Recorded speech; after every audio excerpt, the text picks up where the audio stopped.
You're listening to Lucydelic. So, hi, Brian. Nice to meet you. We are here to talk about mainly your two books you had. So you had first one on LSD and the other one on mushroom, on the adventure of Gordon Wesson and his wife. Definitely. And I wanted to know what is your background before and what brought you to talk about the first book, Bicycle Day. What has been your parcours, the way your path? Maybe you probably did a lot of fanzine or things like that before that. And I wanted to know a bit where is coming from your love for psychedelics, basically. So basically, I'd done a couple zines, and then this book company Anthology said, "Hey, we'll do a book where we collect all the Vice comics." I worked for Vice magazine for a minute, doing comics for them, and they wanted to collect all of them into a book, but because I had to do a Vice comic, like 3 pages every week, I didn't think those were very good.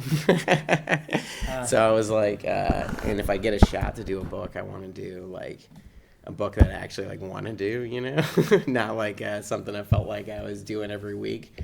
So I don't know. I'd watched a documentary a long time ago on LSD and Albert Hofmann, and Albert Hofmann described the first LSD experience that he had as like a horrible time, like a panic attack.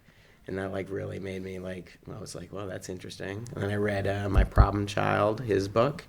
And there was another thing that I wanted to do where I'd done a couple zines where it had been all spreads like this, It was sort of in between comic and animation and a kid's book, So I needed something that was short enough to fit within this framework, as an idea, but then you could stuff educational things inside of it and all this other stuff that all the other ideas that have kind of been bopping around my head for what would be good for a book. So I pitched this to the book company, and they were into the idea, and that's that. I don't know if I'm qualified to make these books or anything like that. I just it's way out there. I try, The trip, this page is just unbelievable. So this page is there's a famous inventor from ancient Greece who died in a bowl like this,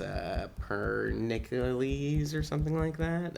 Butchering his name, I don't remember exactly, but there's a long line of inventors who have died by their own inventions, and because, there it goes, I say it right there, Paralos in his bowl. Yeah, I say it up there. Because Albert's having a freak out in LSD, I just thought throwing an inventor dying in his invention made sense. Okay. And then this one, the dunce cap on the grave, is extremely, that's very cartooning right there. Yeah, because he said he's dying, basically. He book, feels like he's dying. Well, in his mind, book, yeah. Yeah, this part is really way out there. Yeah, there's a bit of a lie here, or a fabrication, where I have the guy who synthesized DDT as a side character, and Hoffman did know him. There's 3 dye companies that became industrial chemical companies in Sweden, and Hoffman worked for one, Sandoz, and this guy worked for another one. This one worked for Geigy, I believe. I say it in the book, but it's been a couple years since I wrote this book, so it's like a pop quiz that happened a long time ago. Yeah, it's interesting how we can see how so this book has a foreword by Dennis McKenna. Very lucky. Yeah, excellent. And also, it's interesting. He's saying he's doing a parallel on the best and the worst times. In a way, the best is when the LSD was created. It was the exact week where there was the Night of Crystal. Not that. It was the Warsaw uprising. Yeah. Historically, and I did do throughout the book, I like alluded to certain things. Now, this is something that's interesting. That's some outside commentary. So here I have a plane coming in, and this did really happen, where the town across from Basel caught fire in the middle of the night. But it didn't happen here on his bike ride home. He didn't see this town blowing up across the river.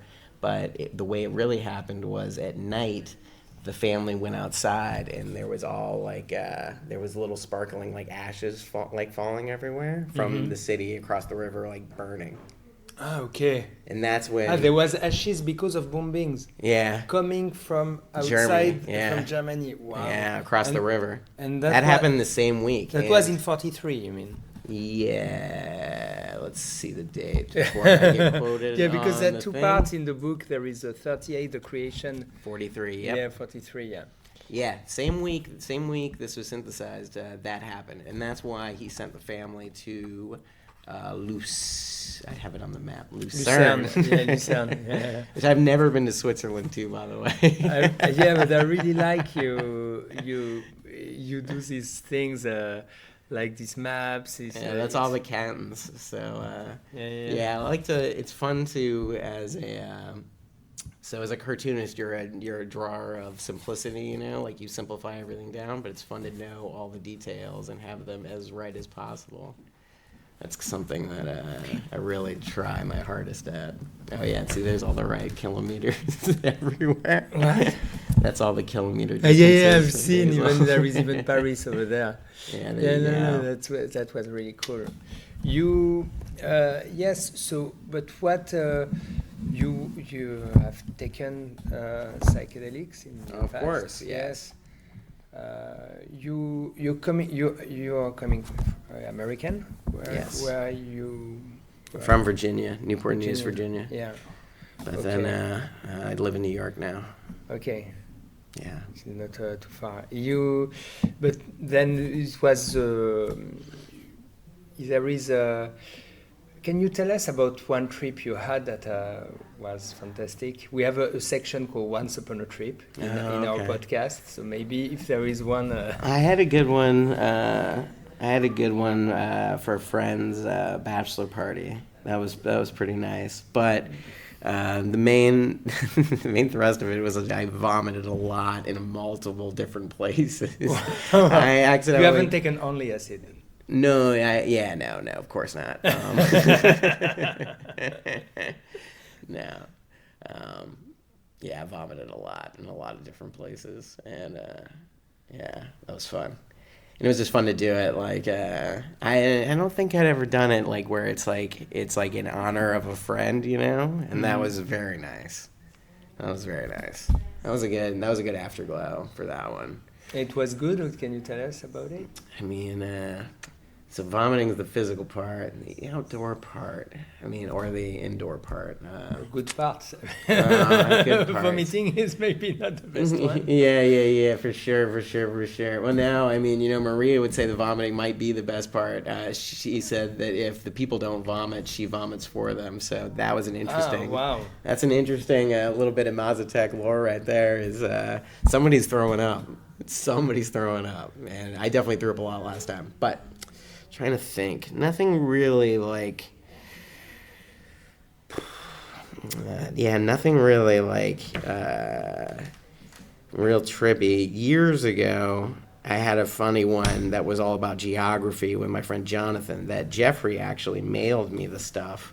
Yeah. I mean, maybe I shouldn't put that on film, but I'm sure it's fine. Jeffrey actually mailed it to me and my friend Jonathan, and. We had this, it was like we got stuck on geography for a long time, and somehow my house was Boulder, Colorado.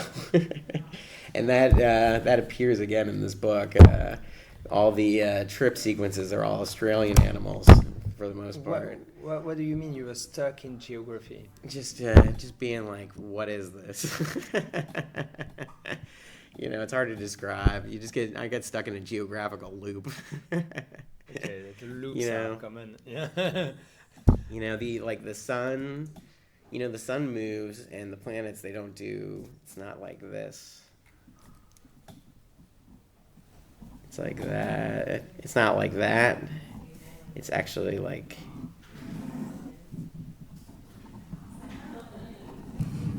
you know? Yeah. And that's the way a geography loop will hit you, is it's like this. You're like, I'm here, but where is, here entirely? That sort of thing. I don't know. And that's always good. But no, I can't think of any like intense revelations besides, things like this that I just have fun with. Which, What has been your motivation to go from LSD, this book, to a new book that is actually released in France now, called Mycelium Wassonii, yes. And what has been, is because of the success of the first one, or it was a real will, another story that animated you? A bit of both, actually. When I did this one, I was like, it would be nice to do 4 of these, because I noticed a trend in like the research where it really is couple and compound. That's kind of like the secret trick to this for me. It's couple and compound, and I couldn't believe there was a through line between all 4 of these substances that are like up for like medicinal like reevaluation. Like people are doing like actual research on these 4 substances, and the way I see it is it's LSD, psilocybin, ketamine, and MDMA. Mm-hmm. So, but if you look at all of the major proponents or people that are kind of tied to those 4 substances in like the popular consciousness, it's all kind of like secretly couples. Like it's R. Gordon and Valentina Wasson, it's Anita and Albert Hoffman, it's John C. Lilly and Antoinette Lilly, and it's the Shulgins. The Shulgins and the one before? Lilly's. John C. Lilly and Antoinette Lilly. Who's that? Lilly is Lily's wild. Yeah, tell me about it. Yeah. I mean, Lily's the subject of the book I just turned in. So Lily's about dolphins. Lily's about ketamine. Lily's wild. Is it a new book you're working on? I'm just finished. Just turned it in. Just finished? Yeah. Well, but it won't be out for 6 months. Yeah, okay. But so maybe it'll tie in with this magazine, or maybe the magazine will talk about it way before. But you know what? This is an exclusive because I haven't talked to anybody else about it. Great. Exclusive. That's what we are all about. Exclusive. Psychedelic exclusive. Lucydelic. So what is about? What is it about? The new book is so this guy John C. Lilly is he's a neuroscientist who he basically tried to get dolphins. He tried to like broker dolphin-human communication. Like he thought that he could break the dolphin-human language barrier. Wow. And he got money from NASA, he got money from the Navy, he got money from his dad to start up this lab in the Virgin Islands where they had a bunch of dolphins. Mm-hmm. And Carl Sagan's involved. It's a pretty wild ride. But so it's not anymore linked to a psychotrope. Oh, it is. It's linked to ketamine. It's into ketamine. Okay. Ketamine, yeah.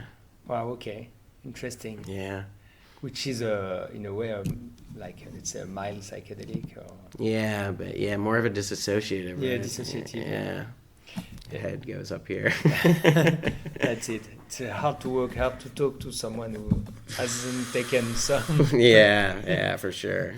And so coming back to this book that is now, so you wanted to tell the story about Gordon Wesson, and of course. That is completely uncommon, and can you tell us a bit more about it? Okay, yeah, sure. I mean, we can look at the book maybe, and and you can show us. Yeah, sure, of course. Well, I mean, as I lay it out here. Just married. Oh, these don't exist on the physical drawing. Neither does this. That's funny. I wonder if all these birds are on the physical. That's over there. Where? I'm just. It's funny to look at the originals and then see like what the next one ended up as. Like what the finished looks like. Because they were not in the original book? No. They're in the original book. They're not in the original. Some details are not in the original drawing because I added them from another piece of paper. Because sometimes I'll scan it in and I'll look at it and I'll be like, oh crap, and then I'll do it either on the back of the original or I'll do it on another piece of paper. And you do the coloring? How you do the coloring? Photoshop, but there are real watercolors for this book as well. And there's a ton of messy ones that I didn't bring. Hey, it's interesting that you mix Photoshop and coloring, and it's really nice also when it's Photoshopped. It's I just think perfect. I think comics, it's like important to have the colors be exactly the same because colors are extremely important with simple drawings, and like having the colors be exactly the same like matches you like psychologically in this like character A, character B, and just having it be the same palette except for the watercolors is nice. I think that's important for a comic. Got a couple really formal comics rules that I like, and I stick to. It has nothing to do with psychedelics. They have more to do with children's books and being an idiot. And you've been which books, which comics influenced you? Because if you're American, there's been a long history about. Oh, of course. I mean, all the '30s ones. I love Winsor McCay. I love Carl Barks, of course. I love all the 60s, 70s guys, of course. What kind of 60s, 70s guys? Crumb and Mobius and Shelton, of course. And now I'm blanking on everybody. Everybody knows. Suarte too, Hergé, of course. I don't know. There's a Hergé kind of vibe. Yeah, it's called. They call it clear line, or they say it in French because they speak French there. I don't know how they pronounce it. Ligne claire. Yeah, the clear line is nice. I don't know. I really like it. It's really great with like flat colors. Is the clear line because then you're not competing. And then I'm not making tons of dots. I'm not drawing tons of dots. But yeah, clear, however she said it. Ligne claire. Ligne claire. Yeah. And so the book is a whole story of them well, first you were saying about making a cookbook. Yeah, for sure. Like as I was showing in the book, it was like a honeymoon, like couples game. After this honeymoon, and she cooked mushrooms, and he acted like a jerk about it. He ate the mushrooms the next day and went, "Hey, these are actually pretty tasty." So and there's a nice cooking. Some butter. I know the French love butter. Yeah, so then just as a fun hobby, they just started like learning facts about mushrooms for each other. And then our garden was like, oh, we should make a cookbook. And then after a while with like the cookbook, they were like, oh, we should have like an essay in it about like how different cultures view mushrooms. Because it was just supposed to be an essay in the beginning because after their experience, he had this whole like idea that certain people are raised to hate mushrooms and certain people are love mushrooms, just like certain people grow up eating them and certain people don't. So and then instead of just being an essay, the book on the topic ended up being 537 pages, I think. Wow. Very long. And then throughout the book, when they were doing research, they found out in Kamchatka, I have an allusion to this in this book. Oh, yes, here. I didn't go into it so deep. Oh, yeah, I did a little bit. I explained it. But in Kamchatka, or in Siberia in Russia, related to the Swami is a group, or there's another way to pronounce that. I'm not great at pronouncing it. But related to the Sami is a group that took Amanita muscaria and fed them to reindeer and then collected the urine and then drank the urine. And then this is a classic of shamanism in Siberia. R. Gordon actually did a really hilarious thing where he called a zookeeper in Finland and tried to convince him to feed a reindeer mushroom, like the Amanita muscaria mushrooms, and collect the urine and mail it to him. No. And the zookeeper was like, no. I mean, their book is actually very, very fun. There's one chapter that's called like sex, snot, and other oddities, where it's all about like like phallic and genital and gross names for mushrooms throughout like various cultures. It's very funny. There's a lot of very gross ones. One mushroom is named in Iranian. It's something like it's like basically it translates to erecting the erectus of the jackass. So it's like the dummy's boner. It's basically what they're calling this mushroom. Dummy's bone? Yeah, like the dummy's erection. Okay. Really? Yeah. Strange. The idiot's erection is what they named this mushroom. What is this book? Is the book of Gordon Wesson? Yeah, it's Gordon Wasson and Valentina. It's the only book they wrote together. It's called Mushrooms, Russia, and History. And it's 2 volumes, Volume 1 and Volume 2. Wow, interesting. And that was the main basis for all this. Okay. There you go. I got it. There you go. You can go to It's limited edition. The real copies cost $6,000 to $10,000. No way. But you go to arrowwood.com, the PDF is right there. Okay. Let me shout that out. That was a big thing because I started this in 2021 and things were still pretty much shut down. Like I couldn't do any like real archive work or whatever. Uh-huh. And I was pretty scared about not being able to get access to this couple's books, you know? Yeah. But they're all on Arrowwood. Thank God. Okay. I eventually found all of them online. The vault. The whole thing. It took a little bit of digging, but I got them all. And that was fantastic. Because going to a library and trying to read, like, I don't know, these 600-page old, like, editions in one spurt would have been horrendous. It would have been intense, yeah. But, it's interesting. And you were mentioning Gordon Wesson was a banker at JP Morgan, which is even weirder that Well, he wasn't like a banker. He was actually a publicist. He was the vice president of publicity by the end when he was doing the thing. Okay. Yeah, so a publicist. A publicist in this bank. Yeah, in this bank, yeah. Okay, no, it's interesting how you... But yeah, Wall Street is...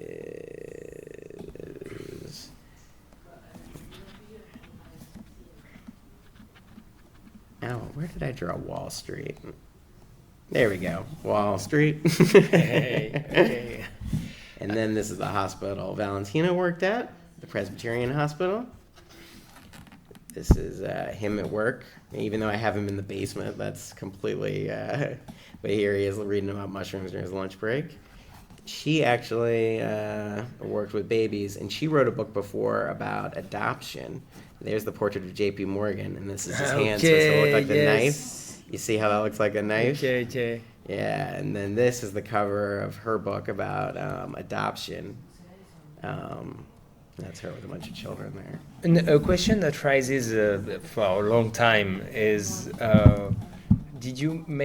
why are you making them as dogs, the people? Well, yeah. And have you always done that? And what is? I have always done that, and there's not really a good reason. I mean, Carl Barks, the guy who did Donald Duck, the Scrooge McDuck things, you know. Yeah. He always drew everybody else as a dog person, kind of like this. So that's one idea, but really the other idea is I just like it a lot, and I think it's very funny to put my own personal bizarre twist on these. I mean, it's very a cartoonist. It's very like Walt Disney used it a lot. I mean, even Mickey Mouse or whatever. It's like for sure. I think comics. It makes the most sense to have them be funny animals. I think it's just like it's my favorite part of the genre. So I'm riding with it, and I don't care. It is funny, too, because I think as you read it, you forget that they're dog people, and then you stop and go, wait a minute, exactly, what the hell? Yeah. After a while, you just let hell? it go. Yeah. For a moment, I had a hard time, and then Some people are like, why are they not... I don't know. I mean, because that's the... But they accept it when it's Walt Disney, but... Yeah, there you go. Yeah, so... I just like it, and it's very funny to do these like bios and take it as seriously as possible in every other angle except for being like, you know what, I'm sticking with these Let's stick it with these dog people. It's strange. Do you have a dog yourself? I do. I have a Pomeranian named Banana. Banana? Banana. What do you mean? It's a That's his name. His name. That's Was his a name. species of dog. I had one. No, I had one before named Slippy, but he passed, and now I have Banana. Okay. Mm-hmm. And your love for animals, is it a link to a love of nature, or is it? Sure. Yeah. Why not? And Why not? I just think they're fun to draw, and just illustrators that draw animals. It's a trend throughout illustration. Classic illustration. Just as many critters as you can do. It's just like it's kind of like the Natural History Museum or something else. It's just like the wonder. You just take the whole vast thing and try to do it. Try to do it through your own hand as much as possible. Because you just filter. Like Karl Barks never went anywhere, but he drew all over the world. Like the ducks went on adventures in Singapore, and they went to Africa, and they went to China, and Hergé made them travel everywhere. Hergé never went anywhere ever. He went to China once, I believe, or maybe he went to Tibet once, but he also never went anywhere. But he traveled all internally, just from the desk. He traveled from his desk, from his research. Yeah, you just learn all the stuff, try to get the settings right, and have fun with the whole, you just recreate the whole universe in your little house in the simplest little way possible. Your little fingers just... Interesting. I didn't know that. It's a real secret of cartooning. It's a real part of the mental space, and that's why geography is important. Maps See? and maps. Maps. You see this? That's why geography. That's astronomy. That's not geography. It's the same. Okay. So what if it's up there down here? Why not? Why not? It's a map of the universe. Yeah. Okay, but one thing that is linking us is a friend from Australia that was doing. I met him he was doing Jefferson Vimana, who's also a music artist, and he was doing amazing. I love his art. And he was doing covers for a band called Cave, and I was wondering that you also did some covers of bands. Of course. And you were making music yourself. Not in a long time. I try to push that down. I'm having so much more fun with this now that anytime I want to fiddle with music stuff, I don't care. I'd rather be drawing. Drawing's been the passion the whole time, and now I feel like I'm finally getting better at it, And it's fun to feel like I'm getting better at it all the time. Which music stuff, I didn't know if I was getting better at it. Who cares if I was getting better at it? What does it matter? I was never good at it to begin with. And it's an adventure to live from it as well. Yeah, true. Yeah, and living off of anything it's its own thing. Exactly. And so you are in Paris for this amazing exhibition. So thank you to Amelie. Let me put Amelie on blast in the thing. Amelie in Latino, like an Oscar. I'd like to thank my gallerist and my publisher, Latino. An Oscar speech. Latino left. And my sister is here. Point out my sister. Yeah. Point out my sister. Yeah. There you go. My sister say bonjour. My sister speaks slightly more French than me, so she had to come.